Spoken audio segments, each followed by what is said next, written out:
How to fix page isn't available at this moment on Instagram. Hello everyone, this is Max. Welcome back to another tutorial video. So let's start without wasting any time. Also make sure to watch this video till the end. So first of all, check your internet connection. If it's working, go to the Play Store.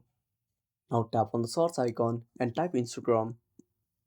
Now click on search, tap on Instagram and make sure to update to the latest version. If any update is available, simply tap on update.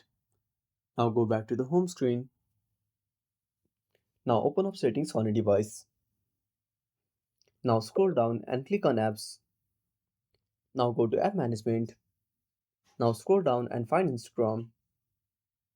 Now click on force stop and go to storage uses. Now tap on clear data and tap on delete. Now restart Instagram. If nothing solves the issue, there might be the possibility for Instagram servers to go down. You might have to wait for a few hours until it solves the issue.